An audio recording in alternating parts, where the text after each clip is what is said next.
nous a fait venir, mais c'est pas pour couper le ruban tricolore habituel, mais pour une inauguration militante.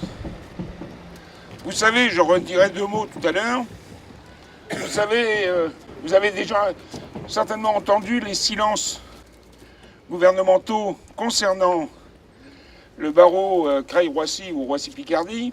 C'est le même, ça dépend dans le sens. Et donc, pour cette inauguration, nous avons décidé de dérouler une banderole ici. C'est la même banderole qui était à Amiens. C'est la même banderole qu'il y a devant la gare de Creil. Elle sera mise sur l'arche de la gare pour que l'ensemble des habitants, l'ensemble des usagers puissent être sensibilisés à cette action.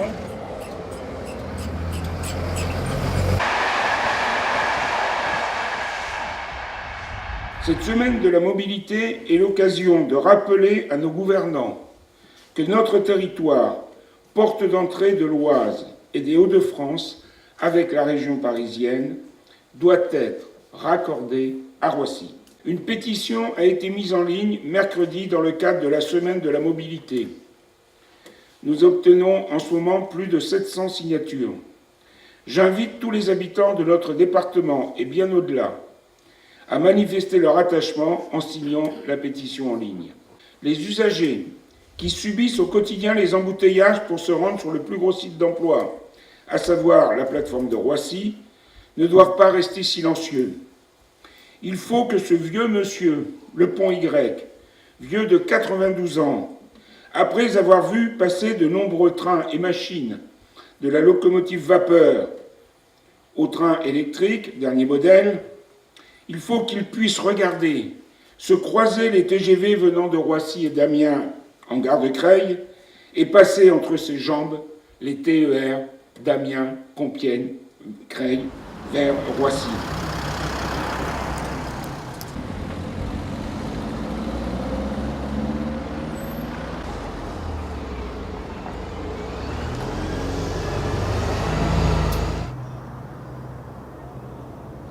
Je trouve que c'est une très belle réalisation, en particulier avec les pistes cyclables qui séparent, je dirais, les flux de circulation. Au niveau piétonnier, bon, je trouve ça sans problème. Ce que j'en pense aujourd'hui, en le pratiquant en vélo, c'est qu'il est beaucoup plus accessible qu'avant, avec les jeunes enfants. Avec une poussette, on peut passer avant, on passait pas. Il est bien fait, quoi. Il y a des pistes, il y a tout ça, parce qu'avant, il n'y en avait pas, ça c'est vrai. Les trottoirs, ils avaient besoin d'être refaits, il y a une piste cyclable, du coup ça c'est très bien.